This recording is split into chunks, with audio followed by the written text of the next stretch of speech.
पैसे की वो लास्ट मोमेंट में तुम्हें नहीं तकरीबन 50% लोगों को चाहिए।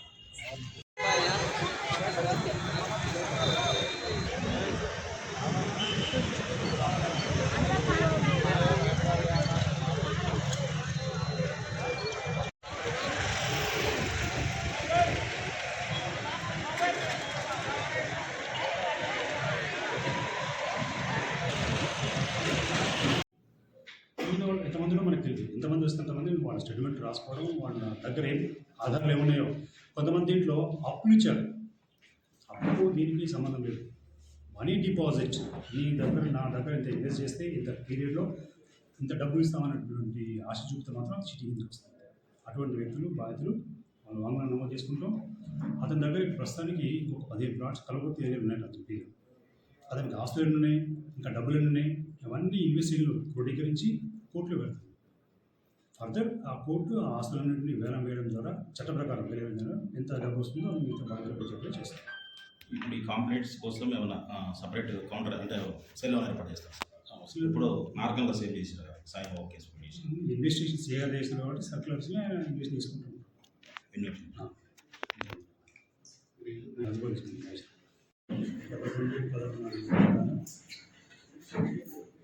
ముజమిల్ అనే వ్యక్తి వాస్తవ్యాన్ని స్టార్ట్ చేస్తారు.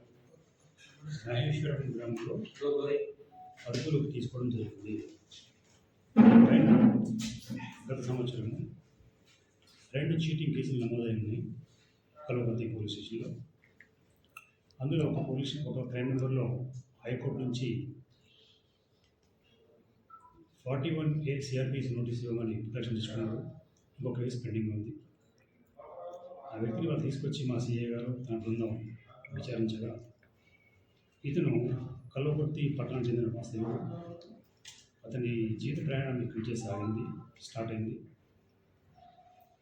కల్వకుర్తిలోని మసీదులలో ఈ ప్రేయర్లు నమాజ్ చేసుకుంటూ ప్రజలతో మమేకమై రియల్ ఎస్టేట్ సంస్థల్లో పెట్టుబడి పెడితే అధిక లాభాలు వస్తాయని చెప్పి ఒక 20 మందిని ఏజెంట్లను నియమించుకొని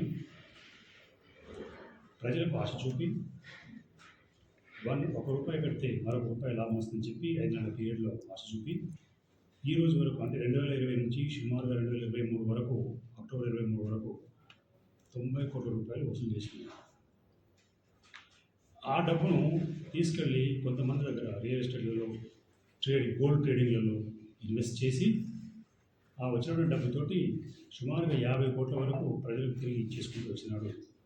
అందులో ఒక వ్యక్తి ఎక్కడైతే ఇన్వెస్ట్ చేసిన రియల్ సంస్థలో ఆ సంస్థ చేసినటువంటి వ్యక్తి చనిపోవడం వల్ల దాదాపు సుమారు 14 కోట్లు వెళ్ళిపోతుంది. అక్కడి నుంచి ఇతను తిరిగి కస్టమర్కి ఇవ్వలేని పక్షం క్రియేట్ చేసుకున్నాడు. ఆ క్రమంలో ప్రజల నుంచి తీవ్ర ఒత్తిడి రావడం వల్ల ఇతను ఒక సంవత్సరం నుంచి భార్య పిల్లలతో తప్పించుకొని తిరుగుతూ ఉన్నాడు. తర్వాత ఇతను తీసుకున్నటువంటి జరిపి లావాదేవీలు కానీ ఏం సంగతి అతని దగ్గర ఉన్నటువంటి ప్రస్తుతం అతని అదుపులో తీసుకున్న తర్వాత అతను స్వాధీనం చేసుకుంటే కొన్ని చెక్స్ దాదాపు 50 లక్షల విలువైన చెక్కులు వేరే వాళ్ళు ఇచ్చినటువంటి చెక్స్ రామరెడ్డి అయినటువంటి వ్యక్తి ఎవరి దగ్గర ఇన్వెస్ట్ చేసిన వారు ఇచ్చినటువంటి చెక్స్, కొన్ని డాక్యుమెంట్స్, ఒక సెల్ ఫోన్ అతని నుంచి మనం స్వాధీనం చేసుకున్నాము. అతన్ని ఇప్పుడు కోర్టులో ప్రొడ్యూస్ చేసిన తర్వాత పోలీస్ కస్టడీ వేసుకొని ఇప్పటిదాకా మనం సుమారుగా ఒక 10 మంది మాత్రమే ఎగ్జామిన్ చేసాము. అంతకుముందు బాధితులు ఎవరు రాలేదు. నాకు పోయింది, నా డబ్బులు పోయిన డబ్బులు ఎవరు రాలేదు. ఇప్పుడు బాధితులు వస్తున్నారు. వారి అందరి వాంగ్మూలాలు నమోదు చేసుకొని వాళ్ళకి ఏ విధంగా ఇవ్వాలి, వాళ్ళు ఏ విధంగా ఎవరి ద్వారా డబ్బులు ఇన్వెస్ట్ చేసినారు, ఎంత ఇన్వెస్ట్ చేసినారు, వాళ్ళ దగ్గర ఏమేమి పత్రాలు ఉన్నాయో అవన్నీ పరిశీలించి వాళ్ళ స్టేట్మెంట్ నమోదు చేసుకొని అతనిపైన మేము చట్ట ప్రకారం చేసుకుంటాము. ఇతన్ని ఇప్పుడు కోర్టుకు హాజరుపరిచి తర్వాత మా ఇన్వెస్టిగేషన్లో భాగంగా అతన్ని కస్టడీ తీసుకొని ఈ ఇన్వెస్టిగేషన్ పూర్తి చేయడం జరుగుతుంది.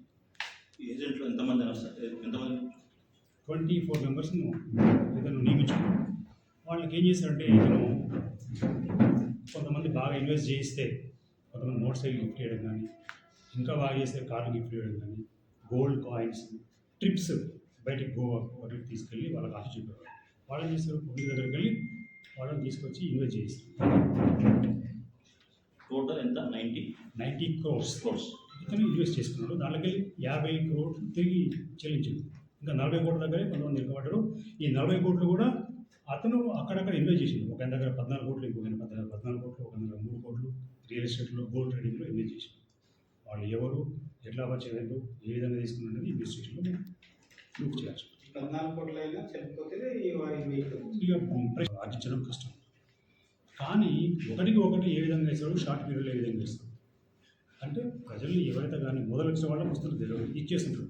కానీ చివరిలో ఇన్వెస్ట్ చేసేటువంటి వాళ్ళకు అతను ఎప్పుడైనా మోసగించి పాల్గొనేటువంటి వ్యక్తి, ఆ పోతున్నటువంటి వ్యక్తి జరిగింది. ఇప్పుడు మన దగ్గర అంటే మీరు ఇతని మీద కొంతమంది చెక్ అంటే నెగోషియబుల్ ఇన్స్ట్రుమెంట్ యాక్ట్ కింద ఫైల్ చేసి ఒక 5 వారెంట్లు పెండింగ్ ఉన్నాయి. ఇతను ఈ క్రిప్టో కరెన్సీ కింద 2023లో పార్వతీపురం పోలీస్ స్టేషన్లో అక్కడ